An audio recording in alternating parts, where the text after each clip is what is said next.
어디서 재수없게 여길 기어들어와. 당장 안 나가? 고모 박정숙은 독이 잔뜩 오른 눈으로 소금 바가지를 집어들었습니다.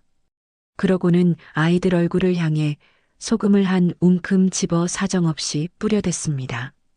거친 소금 알갱이가 눈에 들어가 따갑고 입안은 금세 비릿한 소금기로 가득 찼습니다. 옆에 있던 13살 소희가 비명을 지르며 제 뒤로 숨었죠. 아, 아파. 고모 제발. 고모 같은 소리 하네. 다시는 이 근처에 얼씬도 하지 마, 알았어? 아버지 장례를 치른 지 겨우 사흘째였습니다. 며칠을 굶어 앞이 노란 남매가 마지막 희망을 품고 찾아간 곳이었지만 피부치라 믿었던 고모에게 돌아온 건 따뜻한 국밥 한 그릇이 아니라 차디찬 소금 세례뿐이었습니다. 그때였습니다. 식당 구석에서 묵묵히 국밥을 넘기던 노인 한 분이 숟가락을 탁 내려놓으며 벌떡 일어섰습니다. 이보쇼 사장댁. 사람이 짐승도 아니고 제 핏줄한테 이게 대체 무슨 짓거리야. 때가 꼬질꼬질한 점퍼에 폐지 수레를 끌고 다니던 이 초라한 노인. 하지만 고모 앞을 가로막은 노인의 눈빛은 칼날 같았습니다.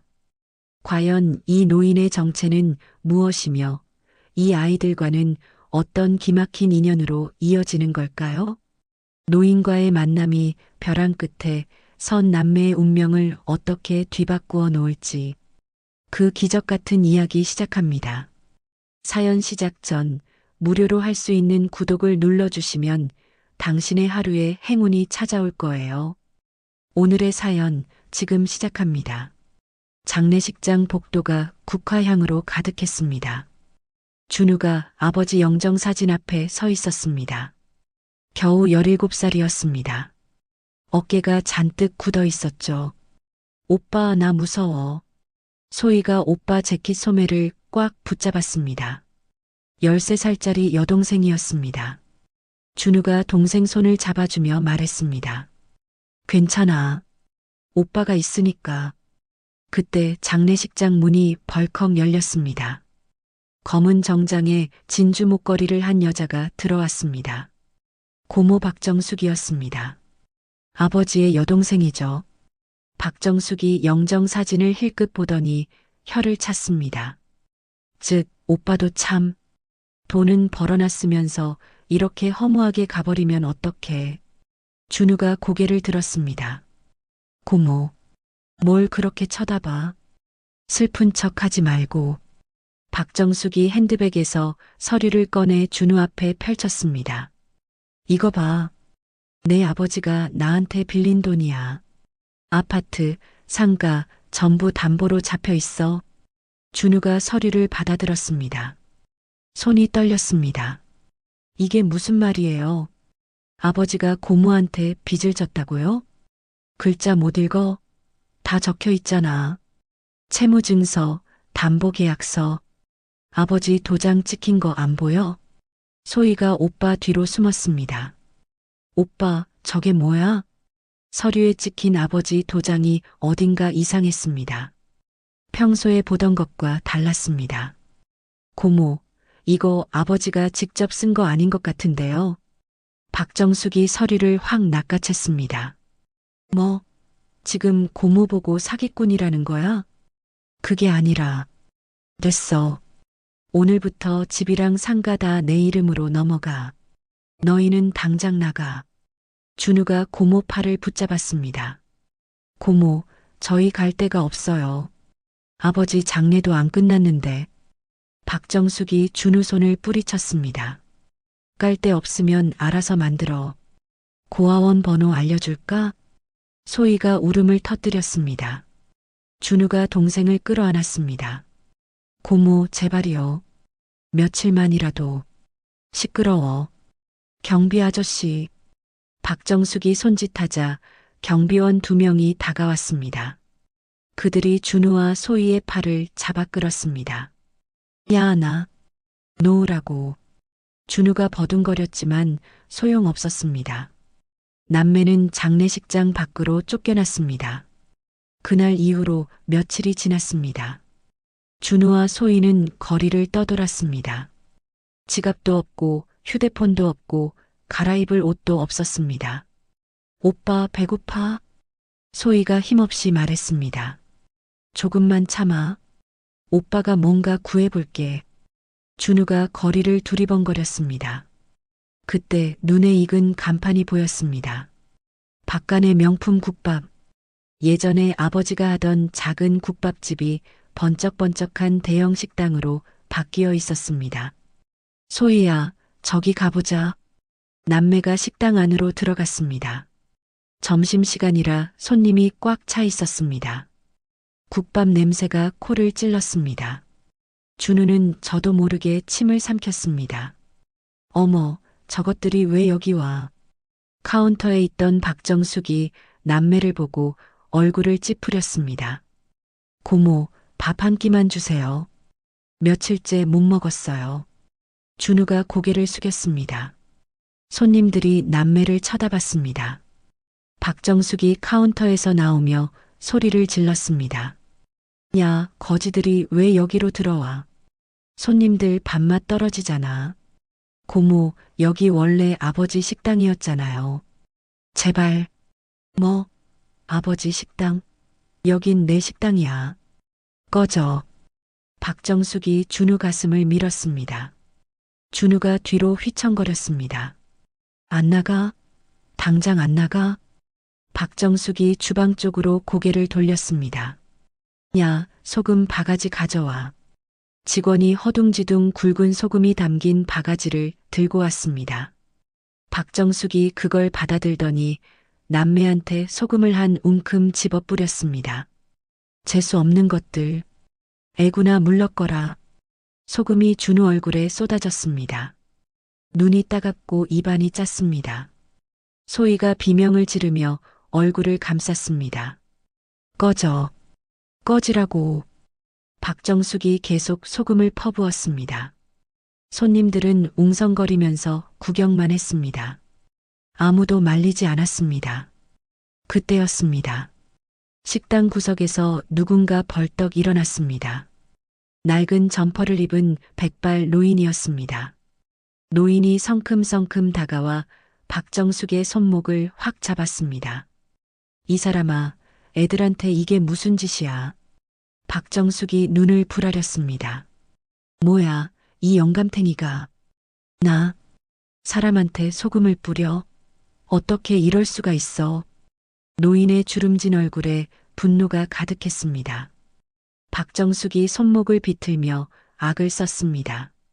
야, 경찰 불러. 폐지 줍는 미친 영감이 행패 부려. 노인이 박정숙을 뿌리치고 준우와 소희에게 다가왔습니다. 얘들아, 나랑 가자. 여기 있으면 안 돼. 준우가 소금을 털어내며 노인을 올려다봤습니다. 난생 처음 보는 얼굴이었습니다. 그런데 이상하게 눈빛이 따뜻했습니다. 할아버지, 누구세요? 나중에 말해줄게. 우선 나가자. 노인이 남매 손을 잡고 식당을 빠져나왔습니다. 밖에는 폐지가 산더미처럼 쌓인 낡은 리어카가 있었습니다. 남매가 리어카 위 폐지 사이에 몸을 웅크렸습니다. 노인이 리어카를 끌기 시작했습니다. 삐걱삐걱 바퀴 소리가 골목에 울렸습니다. 한참을 가서 도착한 곳은 언덕 위 낡은 판잣집이었습니다. 노인이 녹슨 문을 열고 남매를 안으로 들였습니다. 배고프지? 잠깐만. 노인이 작은 냄비에 라면을 끓였습니다. 준우와 소희는 라면을 허겁지겁 먹었습니다. 며칠 만에 먹는 따뜻한 음식이었습니다. 라면을 다 먹고 준우가 물었습니다. 할아버지, 저희를 왜 도와주신 거예요? 저희 처음 보시잖아요. 노인이 빙그레 웃었습니다. 처음이 아니야. 너희 아버지 알아. 아버지를요? 그래. 나한테 큰 은혜를 베푼 분이야. 옛날에 내가 사업 망해서 길바닥에 나앉았을 때 내 아버지가 날 걷어줬어. 돈도 빌려주고 일자리도 구해주고. 준우 눈이 촉촉해졌습니다. 아버지가 그러셨어요? 그래. 그리고 아버지한테 부탁받은 게 있어. 노인이 일어나 방 구석으로 갔습니다. 마루 밑을 뒤지더니 낡은 서류 봉투 하나를 꺼냈습니다. 이거야. 내 아버지가 몇 년 전에 맡겼어. 자기한테 무슨 일 생기면 아이들한테 전해달라고. 준우가 떨리는 손으로 봉투를 받았습니다. 이게 뭔데요? 열어봐.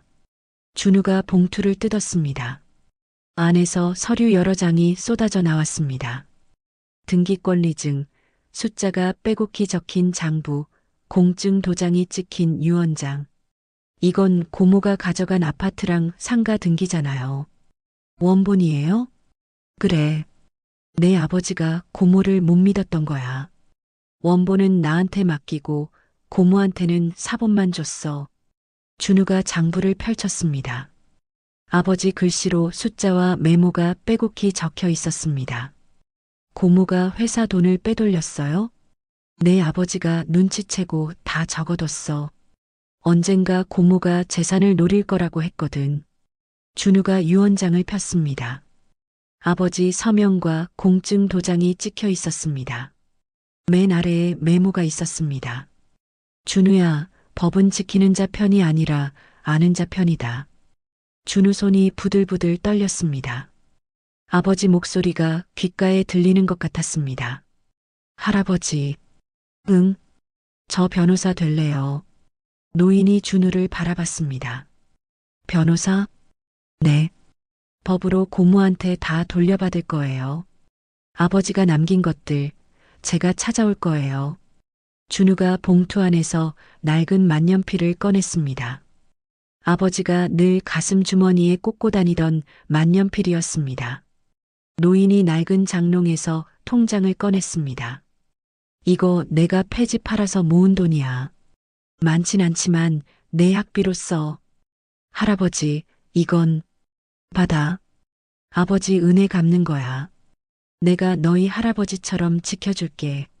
소희가 노인 손을 덥석 잡았습니다. 할아버지, 고마워요. 준우가 만년필을 꼭 쥐었습니다. 소금에 얼룩진 얼굴 위로 눈물이 흘렀습니다. 하지만 눈빛만은 그 어느 때보다 단단하게 빛나고 있었습니다. 3년이 흘렀습니다. 준우가 새벽 어둠 속에서 리어카를 끌고 있었습니다. 20살이 됐습니다. 어깨도 넓어지고 키도 컸지만 낡은 점퍼 차림은 그대로였습니다. 준우야, 저쪽 아파트 단지에서 폐지가 많이 나왔다더라. 최 노인이 폐지를 리어카에 심며 말했습니다. 네, 할아버지. 거기부터 돌아볼게요. 해질 무렵에 폐지 수거소에서 돈을 받았습니다. 15,000원이었습니다. 오늘은 제법 벌었네. 할아버지, 이거 소희 학원비에 보태세요. 너도 검정고시 책 사야 할 거 아니야. 헌책방에서 구하면 돼요. 소희가 먼저예요. 판잣집에 돌아온 준우가 저녁을 먹고 방 구석에 앉았습니다. 앞에 너덜너덜해진 법전이 놓여 있었습니다. 형법 제329조 절도죄. 타인의 재물을 절취한 자는. 준우가 중얼거리며 법전을 외웠습니다. 촛불 하나에 의지해서 밤새 글자를 더듬었습니다. 같은 시각 서울 시내 고급 호텔 연회장. 박정숙이 샴페인 잔을 들고 웃고 있었습니다. 박간의 국밥 전국 백호점 돌파를 축하드립니다. 기자들 카메라 플래시가 터졌습니다. 저는 맨손으로 시작해서 여기까지 왔습니다. 앞으로 200호점, 300호점까지 가겠습니다. 박정숙 아들 민석이 어머니 옆에서 으스대고 서 있었습니다. 역시 우리 어머니. 재벌 부럽지 않죠? 당연하지. 이제 시작이야. 다시 판잣집. 어느 날 저녁이었습니다. 소희가 학교에서 돌아오다 길에서 쓰러졌습니다. 이웃 주민이 소희를 업고 와서 문을 두드렸습니다. 준우야, 동생이 쓰러졌어. 소희야, 소희야. 준우가 동생 이마를 짚어봤습니다. 열이 펄펄 끓고 있었습니다. 병원 응급실에서 의사가 말했습니다. 영양실조에 빈혈까지 심해요. 입원해서 치료받아야 합니다. 얼마나 걸려요? 최소 열흘은 봐야죠. 준우가 주머니를 뒤졌습니다. 10,000원짜리 한 장이 전부였습니다. 결국 준우는 고모를 찾아갔습니다. 자존심 따위 버린 지 오래였습니다. 박간의 국밥 본사 건물 앞에서 한참 서성이다 안으로 들어갔습니다. 박정숙 회장님 만나러 왔습니다. 조카예요. 고급스러운 사무실로 안내받았습니다. 박정숙이 가죽 소파에 앉아서 손톱을 다듬고 있었습니다. 어머, 이게 누구야? 거지 조카 아니야? 고모, 부탁드릴 게 있어요. 준우가 무릎을 꿇었습니다. 소희가 쓰러졌어요. 병원비가 필요해요. 제발 도와주세요. 병원비 얼마나 필요한데? 많이 필요하진 않아요. 꼭 갚을게요. 박정숙이 코웃음을 쳤습니다. 갚긴 뭘 갚아? 폐지 팔아서? 고모, 제발이요. 소희가 많이 아파요. 아프면 어때? 내가 알 바 아니잖아. 박정숙이 인터폰을 눌렀습니다. 경호팀, 여기 좀 와. 문이 열리고 덩치 큰 남자 셋이 들어왔습니다. 저거지 내보내. 네, 회장님. 남자들이 다가왔습니다. 일어나. 잠깐만요, 고모. 주먹이 날아왔습니다. 준우가 뺨을 맞고 휘청했습니다. 발길질이 이어졌습니다. 바닥에 쓰러져서 몸을 웅크렸습니다. 남자들이 준우를 질질 끌고 나가서 건물 뒷골목에 내던졌습니다. 다시는 얼씬대지 마. 준우가 피를 뱉으며 일어났습니다. 갈비뼈가 욱신거렸습니다. 그날부터 준우는 공사장을 전전했습니다. 낮에는 벽돌 나르고 시멘트 섞었습니다. 밤에는 컨테이너 불빛 아래서 법전을 외웠습니다. 야, 너는 왜 맨날 그 책 봐? 같이 일하던 인부가 물었습니다. 공부 좀 하려고요. 막노동하면서 무슨 공부야? 별난 놈이네. 준우는 대답 않고 책장을 넘겼습니다. 어느 날 편의점에서 라면 사다가 TV 뉴스가 눈에 들어왔습니다. 박간의 국밥 가맹점주들이 본사의 부당한 계약에 반발하고 있습니다. 화면에 가맹점주들이 피켓 들고 시위하는 모습이 나왔습니다. 본사가 우리 피 빨아먹고 있어요. 재료를 시중가 2배로 사라고 하고 안 사면 계약 해지한대요. 준우 눈이 번쩍 떠졌습니다. 주머니에서 수첩을 꺼내 내용을 적었습니다. 그 무렵 최노인 기침이 심해졌습니다. 밤마다 입을 뒤집어 쓰고 캑캑거렸습니다. 할아버지, 병원 가보세요. 병원은 무슨, 소의 병원비도 다 못 갚았잖아. 난 괜찮아. 노인은 자기 병원비 아끼면서 준우 학비를 모았습니다. 준우가 검정고시 붙고 법대 갈 수 있었던 건 노인 덕분이었습니다. 법대 2학년 때였습니다. 도서관에서 판례집 뒤지다가 뭔가 발견했습니다. 고모가 아버지 유산 가로챌 때 세금 속인 정황이었습니다. 이거다. 준우가 조용히 증거를 모으기 시작했습니다. 그 소식이 박정숙 귀에 들어갔습니다. 뭐, 그 자식이 법대생이 됐다고? 네, 회장님. 성적도 꽤 좋다고 합니다. 박정숙이 이를 악물었습니다. 사람 보내. 돈으로 입 막아. 며칠 뒤 양복 입은 남자가 준우를 찾아왔습니다. 박준우 씨, 박정숙 회장님이 제안하실 게 있습니다. 제안이요? 학비 전액 지원하고 졸업하면 좋은 자리도 마련해 주신답니다. 대신 조건이 있죠. 조건이 뭔데요? 과거 일은 다 잊으시라는 겁니다. 준우가 피식 웃었습니다. 돌아가세요. 관심 없어요. 후회하실 겁니다. 안 해요. 꺼지세요.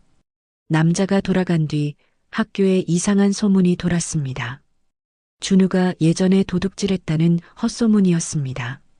박준우, 학생 처로 와. 징계위원회가 열렸습니다. 제보가 들어왔는데 과거에 전과가 있다며? 거짓말입니다. 증거 있어? 제가 직접 변호하겠습니다. 준우가 차분하게 자료를 내놨습니다. 소문 출처를 추적해서 자기 결백을 증명했습니다. 이건 악의적인 허위 제보입니다. 제보자 신원 확인해 주십시오. 조사해 보니 박정숙 쪽에서 흘린 거였습니다. 박준우 학생, 혐의 없음으로 결론 내리겠네. 오히려 준우는 이 일로 교수들한테 실력을 인정받았습니다. 그날 밤 판잣집에서 최 노인이 말했습니다. 준우야, 잘했어. 근데 한 가지 명심해. 뭔데요, 할아버지? 법보다 무서운 게 사람 마음이야. 무슨 말씀이세요? 고모 이기려면 법만으론 안 돼. 고모한테 상처받은 사람들 마음을 얻어야 해. 준우가 고개를 끄덕였습니다. 가맹점주들 말씀하시는 거죠? 그래. 그 사람들이 내 편 되면 고모는 꼼짝 못해. 7년이 더 흘렀습니다. 27이 된 준우가 사법시험 합격자 명단 앞에 섰습니다. 자기 이름 확인하고 주먹을 불끈 쥐었습니다. 판잣집으로 돌아와서 최 노인 앞에 무릎 꿇었습니다. 할아버지, 합격했어요. 노인 눈에서 눈물이 흘러내렸습니다. 그래, 해냈구나. 우리 준우가 해냈어. 준우가 서랍에서 낡은 서류 봉투를 꺼냈습니다. 10년 전 최 노인한테 받았던 그 봉투였습니다. 할아버지, 이제 시작이에요. 그래. 아버지도 하늘에서 보고 계실 거야. 준우가 봉투를 가슴에 품었습니다. 주머니에서 아버지 만년필을 꺼내 꼭 쥐었습니다. 고모, 이제 갈게요. 10년 기다렸어요. TV 뉴스 화면에 박간의 국밥 간판이 크게 비쳤습니다. 박간의 국밥 강남 본점에서 대규모 식중독 사고가 발생했습니다.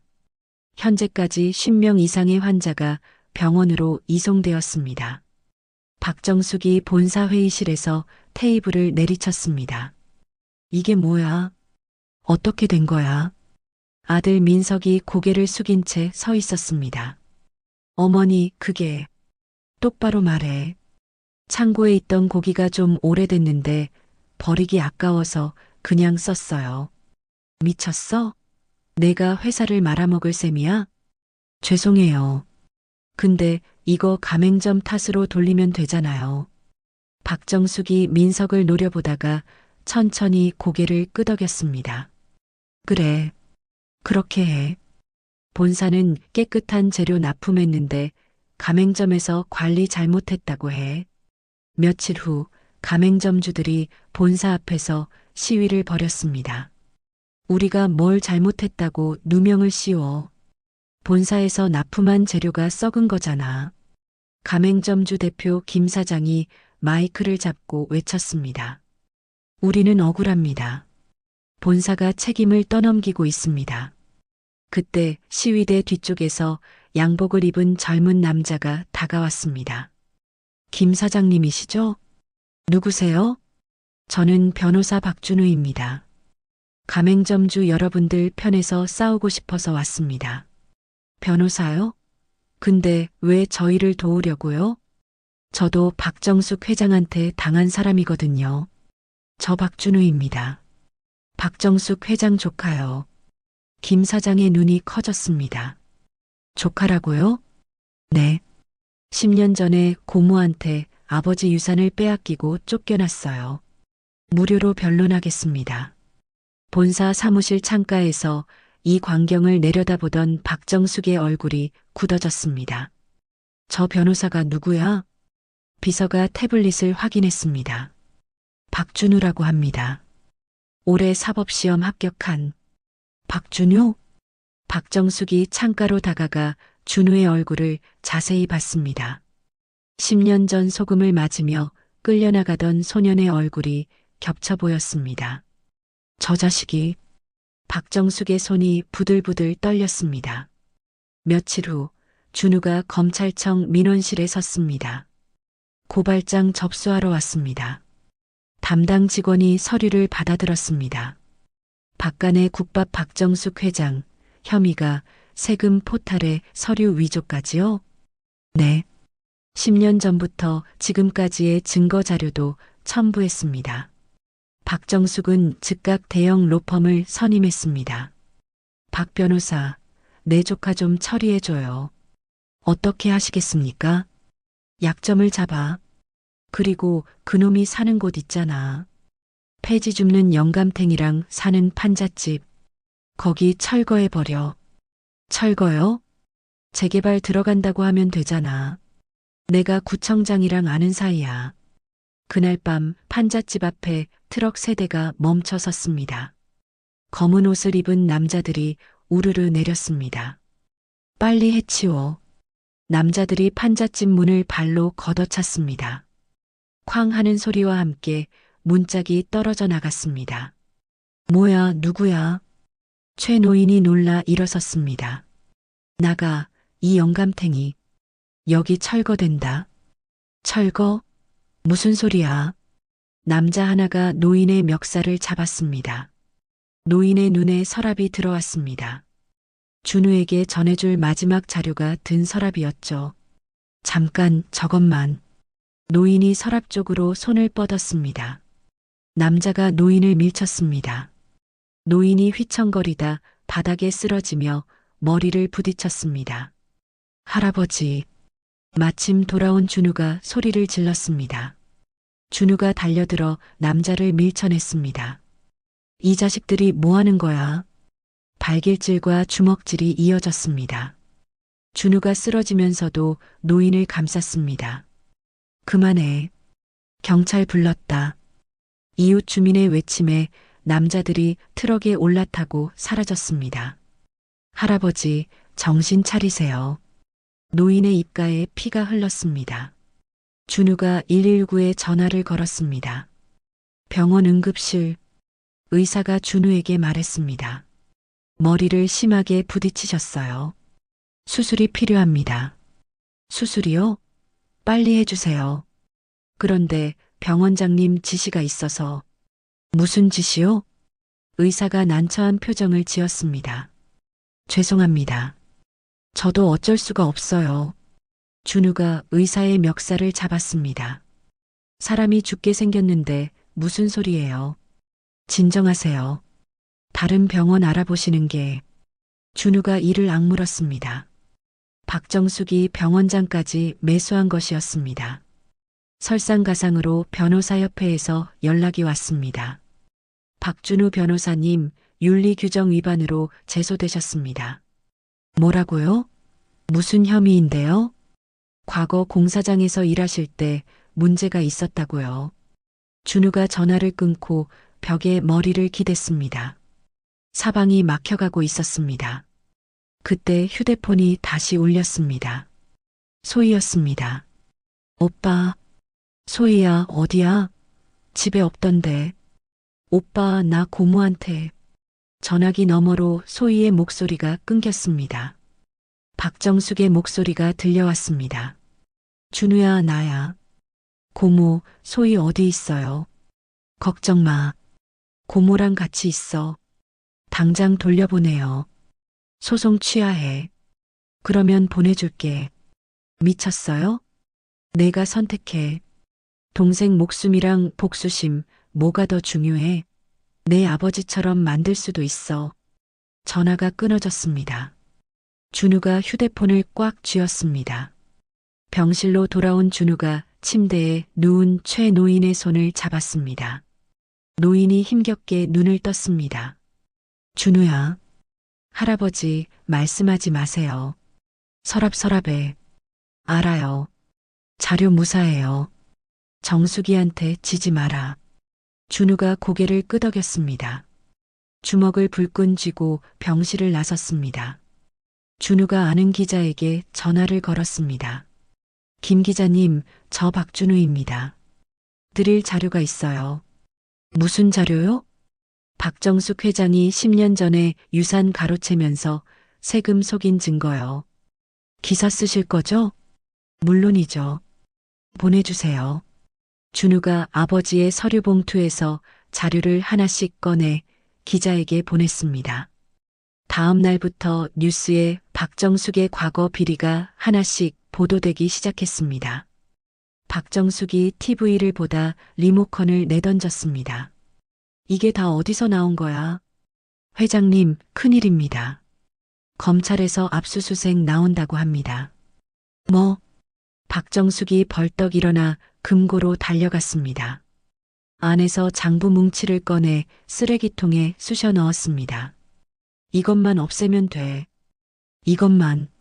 라이터를 꺼내 불을 붙이려는 순간 사무실 문이 벌컥 열렸습니다. 고모 멈춰요. 준우가 경찰들과 함께 서 있었습니다. 빗줄기가 창문을 때리고 있었습니다. 박정숙이 라이터를 든 채 준우를 노려봤습니다. 이 자식이 어떻게 여기. 증거인멸하면 죄가 더 무거워져요. 내려놔요. 박정숙의 손이 떨렸습니다. 라이터 불꽃이 흔들렸습니다. 경찰이 박정숙에게 다가갔습니다. 라이터 내려놓으세요. 박정숙 손이 떨렸습니다. 라이터가 바닥에 떨어졌습니다. 준우가 쓰레기통으로 달려가 불씨를 껐습니다. 장부 일부가 그을렸지만 대부분 무사했습니다. 이거 전부 압수합니다. 경찰이 장부와 컴퓨터를 증거물로 확보했습니다. 준우가 박정숙을 바라봤습니다. 고모, 끝났어요. 끝나긴 뭐가 끝나? 두고 봐. 박정숙이 경찰에게 끌려나갔습니다. 준우가 경찰에게 물었습니다. 소의 구출은요? 지금 다른 팀이 양평별장으로 출동했습니다. 변호사님이 알려주신 위치 정보대로요. 준우가 휴대폰을 꺼냈습니다. 김 사장한테서 문자가 와 있었습니다. 경찰이 별장 도착했답니다. 조금만 기다리세요. 1시간쯤 지났을까? 전화가 울렸습니다. 변호사님, 동생분 무사히 구출했습니다. 준우가 그 자리에 주저앉았습니다. 다리에 힘이 풀렸습니다. 감사합니다. 감사합니다. 병원 응급실. 준우가 뛰어들어갔습니다. 소희가 침대에 앉아 있었습니다. 얼굴에 멍이 들어 있었지만 큰 부상은 없었습니다. 오빠, 소희야, 괜찮아? 준우가 동생을 껴안았습니다. 소희가 오빠 품에서 울었습니다. 무서웠어. 고모가 아빠처럼 만들겠다고 했어. 이제 괜찮아. 다 끝났어. 소희가 주머니에서 휴대폰을 꺼냈습니다. 오빠, 나 고모가 협박할 때 몰래 녹음했어. 뭐? 증거 될 것 같아서 다 녹음해뒀어. 준우가 소희 손을 꽉 잡았습니다. 소희야, 잘했어. 정말 잘했어. 며칠 후 법원. 준우가 판사 앞에 섰습니다. 재판장님, 추가 증거를 제출합니다. 준우가 녹취록과 서류를 내밀었습니다. 피고인 박정숙이 원고의 여동생을 감금하고 협박한 녹취록입니다. 그리고 고인 박성호 씨가 생전에 작성한 유언장 원본입니다. 판사가 서류를 검토했습니다. 유언장 진위 감정 결과는요? 국립과학수사연구원에서 진본으로 확인됐습니다. 방청석이 술렁거렸습니다. 이 유언장에 따르면 고인의 모든 재산은 자녀인 박준우와 박소희에게 상속됩니다. 피고인이 제출한 유언장은 위조된 겁니다. 판사가 고개를 끄덕였습니다. 증거로 채택하겠습니다. 법원을 나온 준우가 기자들 앞에 섰습니다. 저는 피해 가맹점주 287명을 대리해서 박간의 국밥 본사를 상대로 집단 소송을 제기했습니다. 오늘 법원에 전지점 가압류 신청서도 제출했습니다. 일주일 후 준우가 법원 집행관들과 함께 박간의 국밥 본점 앞에 섰습니다. 10년 전 소금 맞았던 바로 그 식당이었습니다. 식당 안으로 들어서자 박정숙이 카운터 뒤에 서 있었습니다. 보석으로 나와 있었지만 얼굴이 많이 수척해져 있었습니다. 뭐야, 뭐하러 온 거야? 준우가 서류를 내밀었습니다. 고모, 퇴거 명령서입니다. 이 건물은 원래 아버지 거였어요. 이제 저한테 돌아왔고요. 박정숙이 서류를 낚아채서 찢으려 했습니다. 집행관이 박정숙 손을 막았습니다. 회장님, 공문서 훼손하시면 안 됩니다. 박정숙이 이성을 잃고 준우에게 달려들었습니다. 이 나쁜 자식? 고모한테 어떻게 이럴 수가 있어? 준우가 박정숙 손목을 잡아 막았습니다. 고모, 10년 전에 고모가 저한테 한 말 기억나요? 뭐? 갈 데 없으면 만들라고 했죠. 고아원 번호 알려줄까 했고요. 박정숙 얼굴이 일그러졌습니다. 그래서 만들었어요. 10년 동안 준비했어요. 법으로 되찾으려고. 준우가 박정숙 손목을 놓았습니다. 고모, 재산 다 동결됐어요. 은행에서도 거래 끊겼고요. 이제 고모 편들어줄 사람 없어요. 박정숙이 바닥에 주저앉았습니다. 어떻게 이럴 수가. 준우가 돌아서다 멈췄습니다. 아, 참. 최노인 할아버지 아시죠? 폐지 줍던 할아버지요. 그분이 예전에 금융계에서 높은 분이었대요. 고모 돈줄 끄는 게 그분이에요. 박정숙 눈이 커졌습니다. 그 영감탱이가 사람 무시하면 안 되는 거였어요, 고모. 준우가 식당을 나섰습니다. 저녁에 준우가 병원으로 최 노인을 찾아갔습니다. 노인이 침대에 앉아 TV를 보고 있었습니다. 소희가 옆에서 과일을 깎고 있었습니다. 할아버지, 다 끝났어요. 봤어. 뉴스에서 나오더라. 준우가 침대 옆에 앉았습니다. 할아버지, 인맥 덕분이에요. 고모 돈줄 다 끊겼어요. 노인이 빙그레 웃었습니다. 내가 한 건 별거 아니야. 내가 다 한 거지. 소희가 깎은 사과를 내밀었습니다. 오빠, 할아버지, 드세요. 세 사람이 사과를 나눠 먹었습니다. 이제 마지막 재판만 남았어요. 고모 구속시키고 아버지 재산 다 돌려받을 거예요. 그래. 끝까지 가자. 아버지도 하늘에서 보고 계실 거야. 창밖으로 해가 지고 있었습니다. 긴 싸움의 끝이 보이기 시작했습니다. 법원 앞에 사람들이 구름처럼 모여 있었습니다. 가맹점주들, 기자들, 그리고 준우를 응원하는 시민들이었죠. 준우가 검은 정장을 입고 법원 계단을 올랐습니다. 소희가 오빠 옆에서 함께 걸었습니다. 오빠 떨려? 조금. 근데 괜찮아. 법정 문이 열렸습니다. 피고인석에 박정숙이 앉아 있었습니다. 수척해진 얼굴에 눈밑이 푹 꺼져 있었죠. 개정합니다. 판사가 자리에 앉았습니다. 피고인 박정숙에 대한 횡령, 탈세, 감금, 폭행 교사 혐의 재판을 시작하겠습니다. 검사가 일어섰습니다.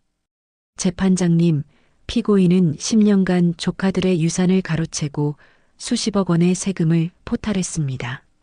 박정숙의 변호인이 맞섰습니다. 피고인은 모든 혐의를 부인합니다.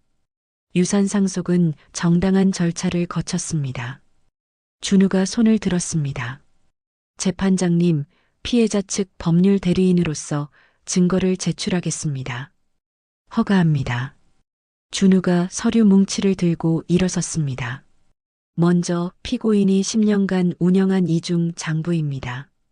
여기에 세금을 얼마나 속였는지 상세히 기록되어 있습니다. 준우가 장부를 판사에게 건넸습니다. 다음은 피고인이 원고의 여동생을 감금하고 협박한 녹취록입니다. 법정에 녹음이 재생되었습니다. 소송 취하해. 안 그러면 내 아빠처럼 만들겠다.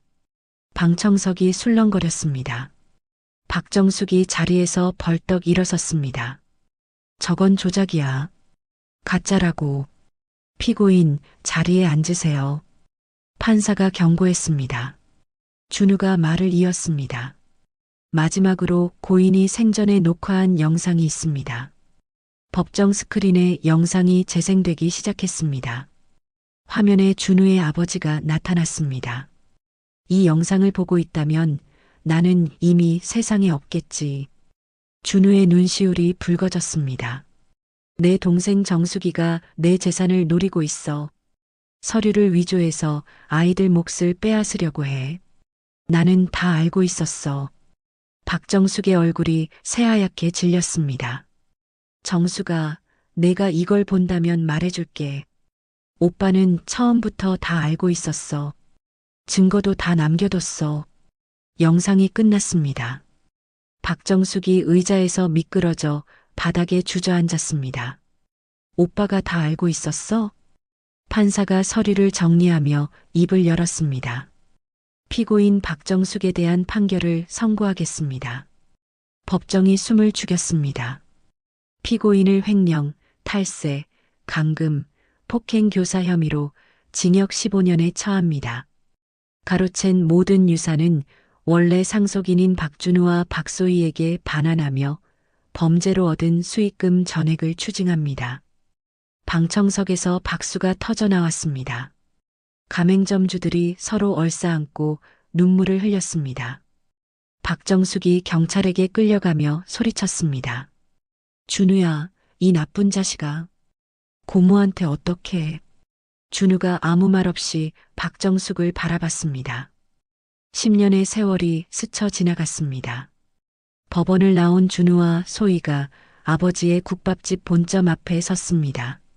바깥의 국밥 간판이 아직 걸려 있었습니다. 오빠, 이제 진짜 우리 거야. 응, 10년 걸렸다.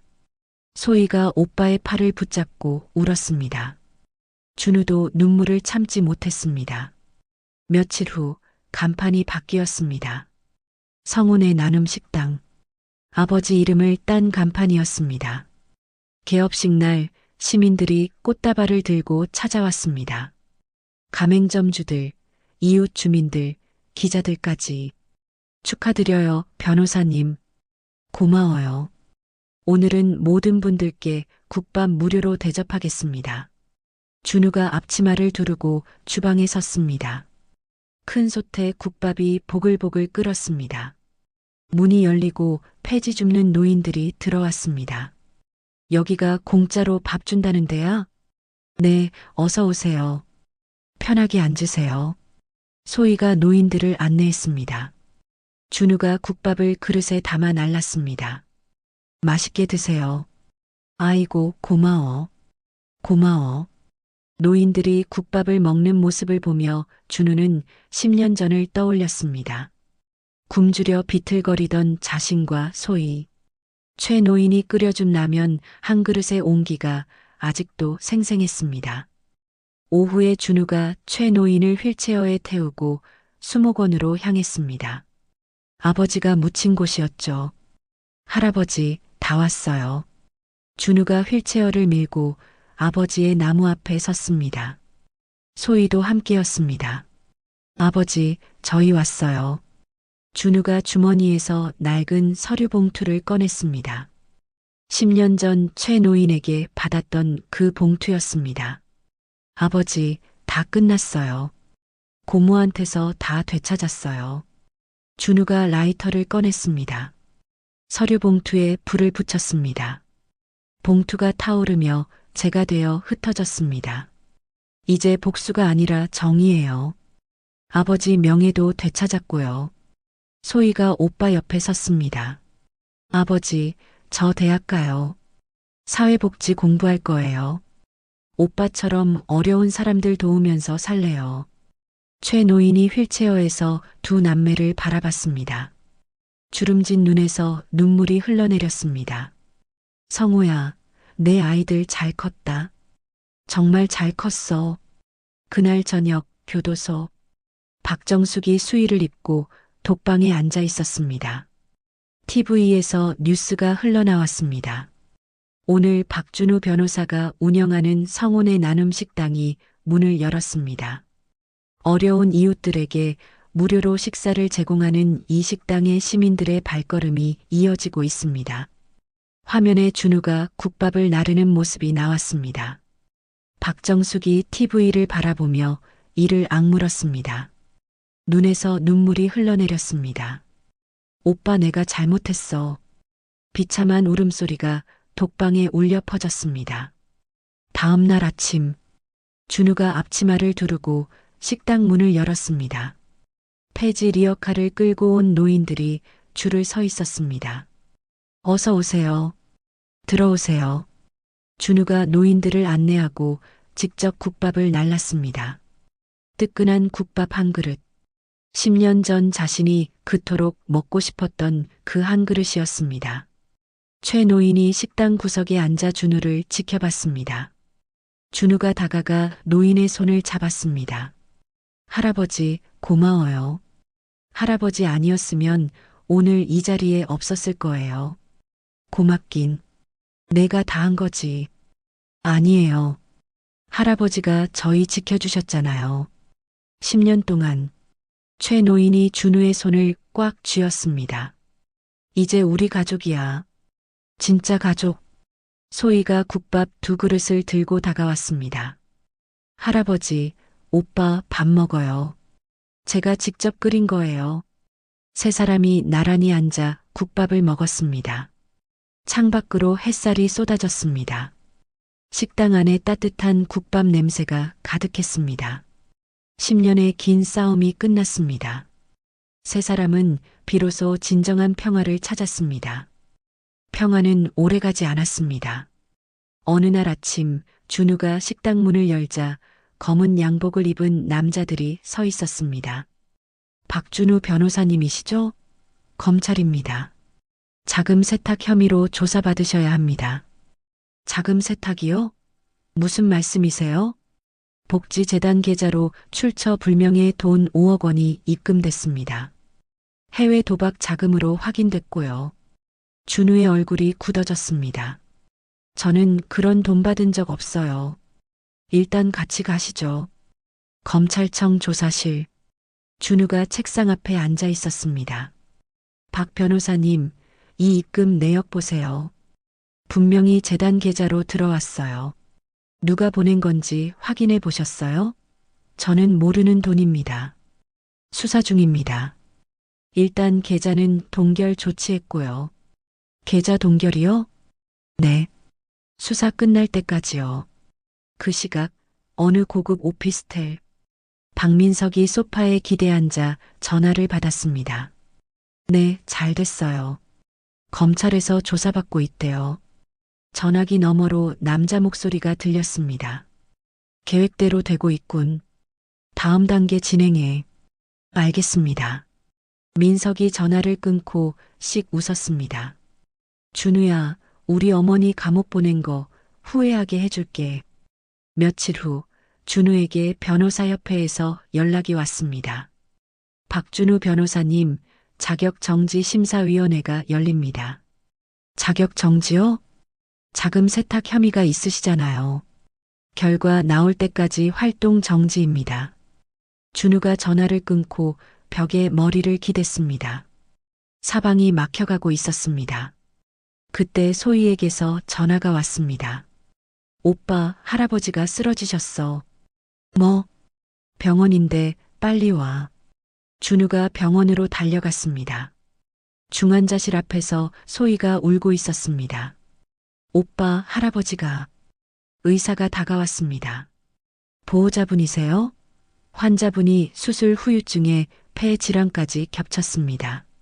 중환자실에서 집중 치료가 필요해요. 치료비는 얼마나? 일단 며칠 치료비만 해도 상당합니다. 계좌 정보 주시면 청구서 보내드릴게요. 준우의 얼굴이 어두워졌습니다. 계좌가 동결된 상태였습니다.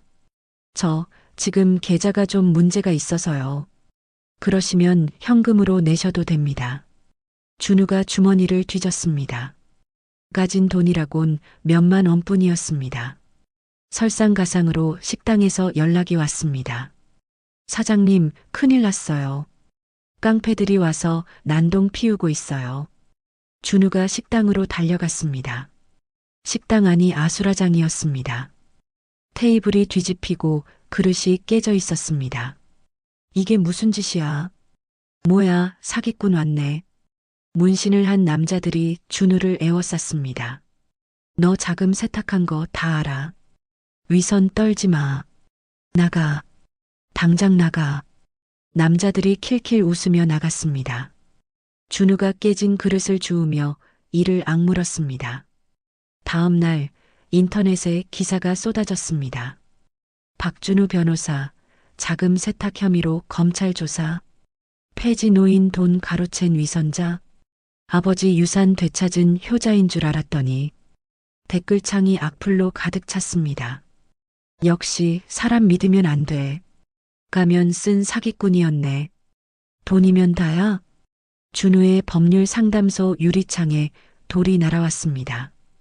쾅 하는 소리와 함께 유리가 깨졌습니다. 사기꾼 꺼져. 누군가의 외침이 들렸습니다. 준우가 깨진 유리창을 바라보며 주먹을 쥐었습니다. 그날 저녁 소희가 준우에게 말했습니다. 오빠, 나 박민석 만나볼게. 뭐? 안 돼. 오빠 누명 벗겨야지. 분명 민석이가 꾸민 거잖아. 위험해. 절대 안 돼. 오빠, 나도 가만히 있을 수 없어. 소희가 집을 나섰습니다. 준우가 뒤늦게 쫓아갔지만 소희는 이미 사라진 뒤였습니다. 소희가 민석의 오피스텔을 찾아갔습니다. 박민석 씨, 할 말 있어요. 어머, 이게 누구야? 우리 소희 아가씨. 민석이 문을 열어주었습니다. 소희가 안으로 들어섰습니다. 오빠한테 왜 그래요? 자금 세탁 누명 씌운 거 당신이죠? 누명? 무슨 소리야? 시치미 떼지 마요. 증거 다 찾을 거예요. 민석이 피식 웃었습니다. 증거? 어디 찾아봐. 민석이 손짓을 하자 남자 둘이 나타나 소희의 팔을 잡았습니다. 나요. 뭐 하는 거예요? 내 오빠한테 전화해. 여기로 오라고. 싫어요. 그래. 그럼 어쩔 수 없지. 남자들이 소희를 방 안으로 끌고 갔습니다. 문이 쾅 닫혔습니다. 준우에게 전화가 왔습니다. 민석이었습니다. 준우야, 오랜만이다. 민석이, 소희 어디 있어? 나랑 같이 있지. 보고 싶으면 와. 소희한테 손 떼면. 손 떼긴 뭘. 내가 선택하면 돼. 여기로 와. 혼자서. 전화가 끊어지자 준우가 휴대폰을 꽉 쥐었습니다. 병원에서 또 연락이 왔죠. 보호자님, 치료비 문제가 해결 안 되면 치료를 계속하기 어렵습니다. 조금만 기다려 주세요. 제발이요. 내일까지 답변 주세요.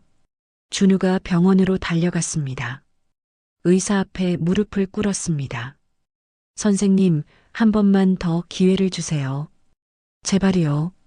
할아버지가 제 은인이에요. 박 변호사님, 저도 어쩔 수가 없어요. 병원 규정이. 제발이요.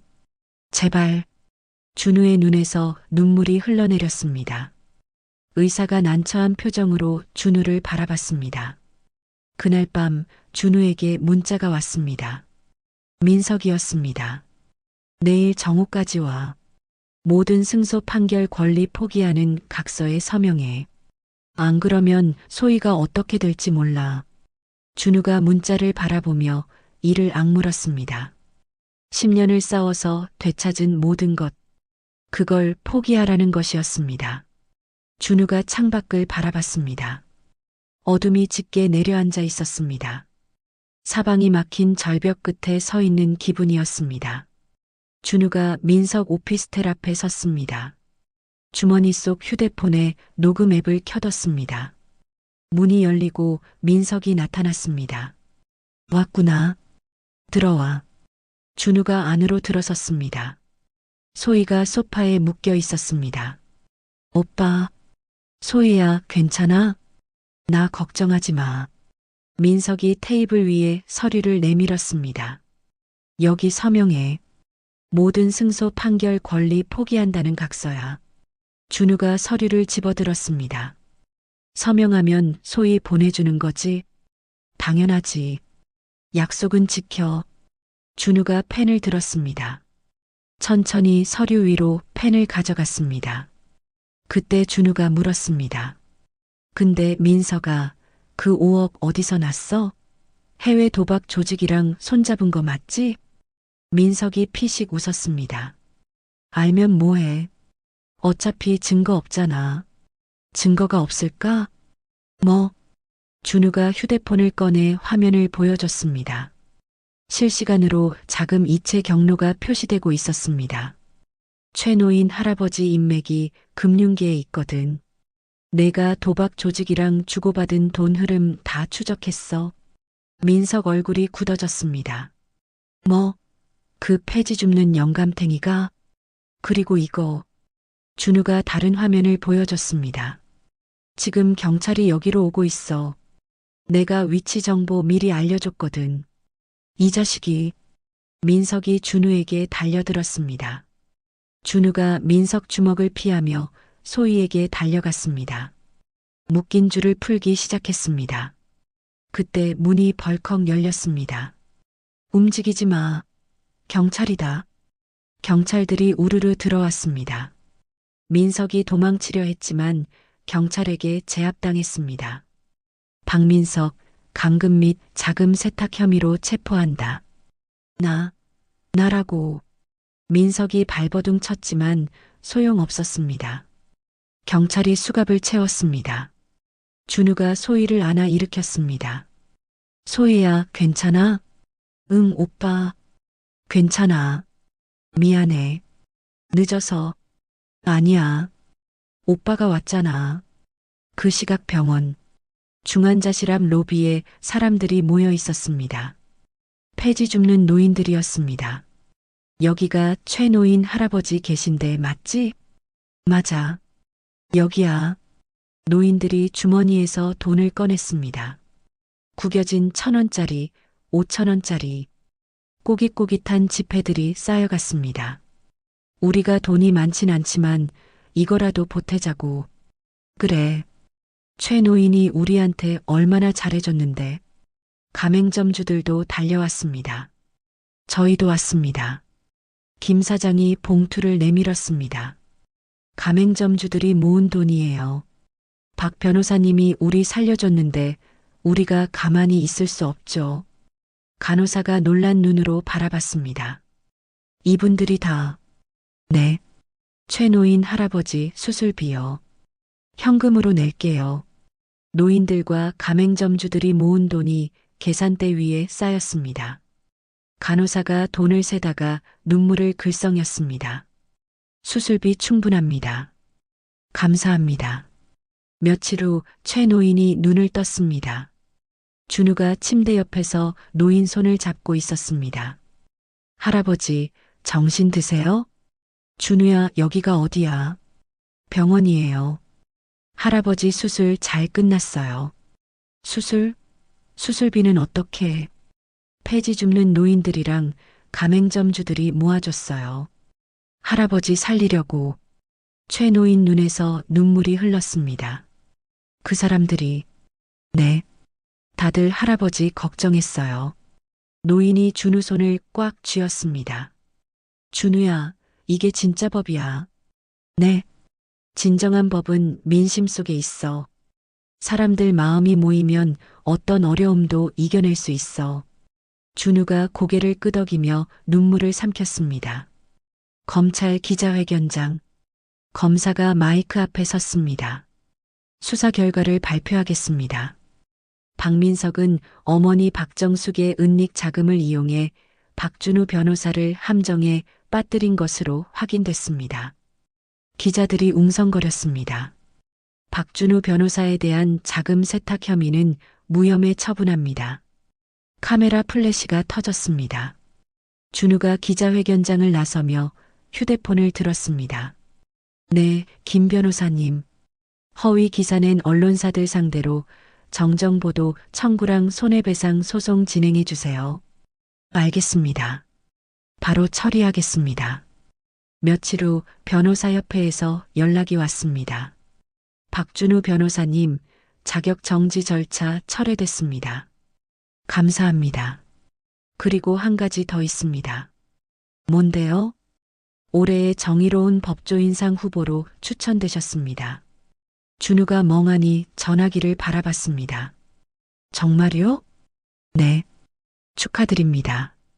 교도소 안에서 박정숙이 독방에서 TV를 보고 있었습니다. 박민석 씨가 자금 세탁 및 감금 혐의로 구속됐습니다. 어머니 박정숙 씨와 같은 교도소에 수감될 예정입니다. 박정숙 얼굴이 새하얗게 됐습니다. 민석이까지. 박정숙이 가슴을 움켜쥐고 쓰러졌습니다. 교도관들이 달려왔습니다. 의무실 불러. 빨리. 준우 휴대폰에 문자가 왔습니다. 계좌 동결 해제됐습니다. 같은 날 재단 계좌로 후원금이 쏟아졌습니다. 시민들이 미안한 마음을 담아 보낸 돈이었습니다. 저녁에 성운의 나눔 식당. 준우가 폐지 줍는 노인들과 가맹점주들을 초대했습니다. 테이블마다 뜨끈한 국밥이 놓였습니다.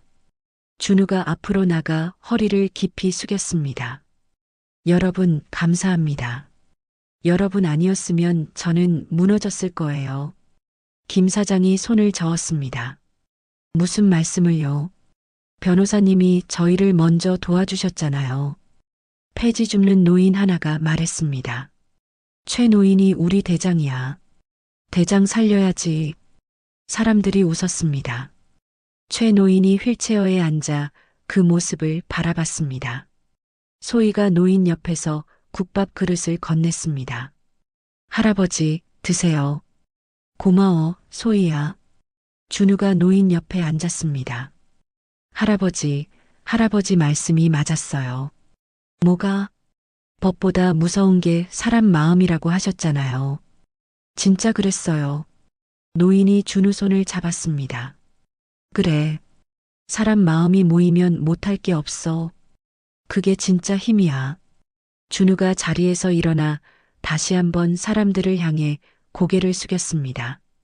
다시 한번 감사드립니다. 법보다 강한 건 여러분의 연대였습니다. 평생 잊지 않겠습니다. 박수 소리가 식당을 가득 채웠습니다. 창밖으로 어둠이 내렸지만 식당 안은 따뜻한 불빛과 웃음소리로 환했습니다. 챕터 8 가장 초라한 손길. 2년이 흘렀습니다. 서울 도심에 깨끗한 건물이 서 있었습니다. 공익법률재단 서류봉투. 간판이 햇살을 받아 빛났습니다. 준우가 집무실 창가에 서서 밖을 내다봤습니다. 책상 위에는 낡은 만년필과 빛바랜 사진 한 장이 놓여 있었습니다. 사진 속에서 아버지와 최 노인이 폐지 수레 옆에서 환하게 웃고 있었습니다. 문이 열리고 비서가 들어왔습니다. 변호사님, 김앤장에서 또 연락 왔어요. 연봉 3억 제시한다는데요. 거절해 주세요. 이번이 4번째인데요. 알아요. 그래도 거절이에요. 비서가 고개를 갸웃거리며 나갔습니다. 준우가 책상 위 사진을 들어 올렸습니다. 아버지, 저 잘하고 있죠? 그때 문이 벌컥 열렸습니다. 오빠. 소희가 서류 뭉치를 들고 들어왔습니다. 단정한 정장 차림이었습니다. 소희야, 무슨 일이야? 최 노인 복지관 확장 서류 가져왔어. 오빠 도장 받으려고. 벌써 확장해? 개관한 지 1년밖에 안 됐는데. 어르신들이 너무 많이 오셔서 자리가 부족해. 준우가 서류에 도장 찍으며 웃었습니다. 우리 관장님 바쁘시네. 당연하지. 할아버지가 매일 잔소리야. 더 열심히 하라고. 할아버지 어디 계셔? 아래층에서 어르신들이랑 바둑 두고 계셔. 준우가 자리에서 일어났습니다. 가보자. 점심시간이네. 재단 1층 휴게실. 최 노인이 바둑판 앞에 앉아 있었습니다. 건강을 회복한 노인 얼굴에 혈색이 돌았습니다. 할아버지, 점심 드시러 가요. 잠깐만. 이것만 두고. 노인이 바둑돌을 놓았습니다. 이야, 내가 졌네. 상대편 노인이 웃으며 손을 내저었습니다. 최 노인, 실력이 늘었어. 허허, 이제 늙어서 바둑밖에 할 줄 아는 게 없어. 준우가 놓인 휠체어를 밀었습니다. 할아버지, 오늘 국밥집 가요. 제가 직접 끓여드릴게요. 그래, 좋지. 성운의 나눔 식당. 점심시간이라 손님들로 붐볐습니다. 폐지 줍는 노인들, 형편이 어려운 사람들이 줄 서 있었습니다. 준우가 앞치마 두르고 주방에 섰습니다. 어서 오세요. 오늘도 국밥 푸짐하게 드릴게요. 소희가 홀에서 손님들을 안내했습니다. 할아버지, 여기 앉으세요. 따뜻한 자리예요. 식당 입구에 작은 유리 상자가 걸려 있었습니다. 안에 소금 한 줌이 담겨 있었습니다. 아래에 작은 글씨가 적혀 있었습니다. 가장 낮은 곳의 아픔을 잊지 않겠습니다. 손님 하나가 유리 상자를 보며 물었습니다. 저게 뭐예요? 준우가 국밥 건네며 대답했습니다. 12년 전에 제가 맞았던 소금이에요. 네. 제가 가장 힘들었을 때를 기억하려고요. 그래야 여러분 마음을 알 수 있으니까요. 손님이 고개를 끄덕이며 국밥을 받았습니다. 점심시간이 끝나고 소희가 준우에게 말했습니다. 오빠, 나 오늘 교도소 가야 해. 교도소? 응. 고모한테 영치금 넣으러. 이번 달도? 응. 매달 가잖아. 아버지가 좋아하시던 국밥 사서 넣어줘. 준우가 소희를 바라봤습니다. 소희야, 넌 참 대단해. 고모가 그렇게 했는데도. 고모도 사람이잖아. 감옥에서 밥이라도 제대로 먹어야지. 소희가 웃으며 가방을 챙겼습니다. 교도소 면회실. 박정숙이 수에 입고 앉아 있었습니다. 얼굴이 많이 늙어 있었습니다. 간수가 봉투를 건넸습니다. 박정숙, 영치금 들어왔어. 조카분이 또 넣어줬네. 박정숙이 봉투를 받아들었습니다. 안에 국밥 포장이 들어 있었습니다. 소희가 또 박정숙이 국밥 뚜껑을 열었습니다. 김이 모락모락 올라왔습니다. 숟가락을 들어 한 입 떴습니다. 12년 전 자기가 뿌렸던 소금이 떠올랐습니다. 조카들 얼굴에 사정없이 뿌렸던 그 차가운 소금.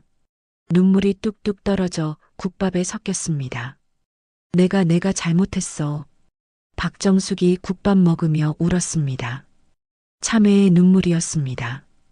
다음 날 주말 아침, 준우와 최 노인이 낡은 폐지 수레를 끌고 골목을 누볐습니다. 노인은 지팡이의 의지에 천천히 걸었습니다. 할아버지, 힘드시면 말씀하세요. 괜찮아. 이 정도는 할 수 있어. 골목 어귀에서 폐지 줍던 할머니가 준우를 알아봤습니다.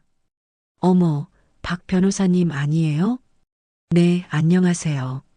요즘 어떠세요? 그저 그렇죠. 허리가 아파서 일을 못하겠어요. 준우가 주머니에서 명함을 꺼냈습니다. 재단으로 연락 주세요. 복지 혜택 받으실 수 있는지 알아볼게요. 아이고, 고마워요.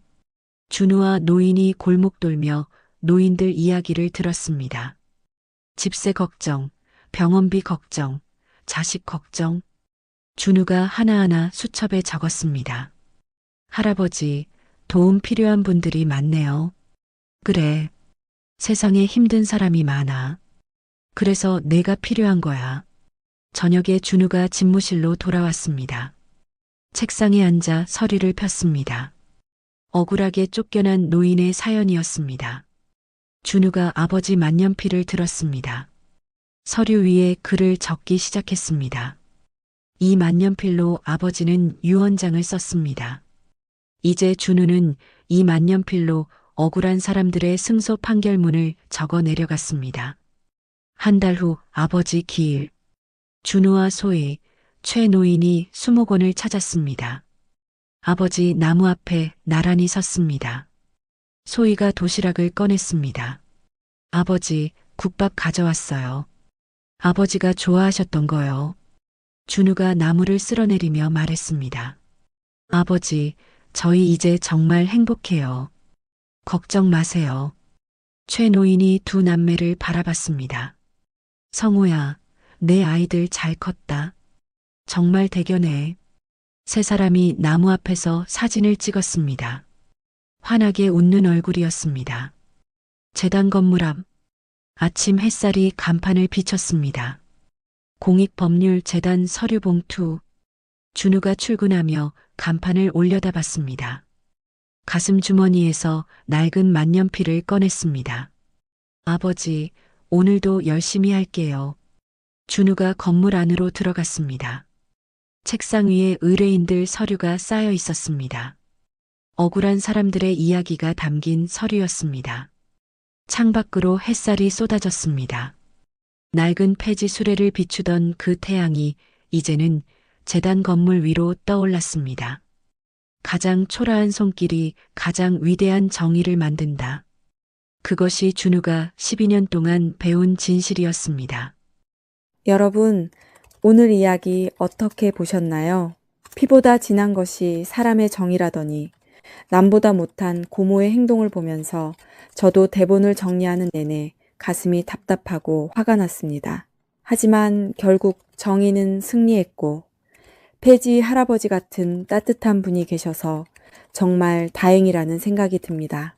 우리 주변에도 혹시 소외된 이웃이나 억울한 사연을 가진 분들이 계시진 않은지 한 번쯤 돌아보게 되는 하루네요. 오늘 이야기가 여러분께 작은 감동을 드렸다면 잘 들었다고 댓글 하나만 남겨주세요. 저는 다음에도 가슴 울리는 따뜻한 이야기로 찾아뵙겠습니다. 시청해주셔서 감사합니다.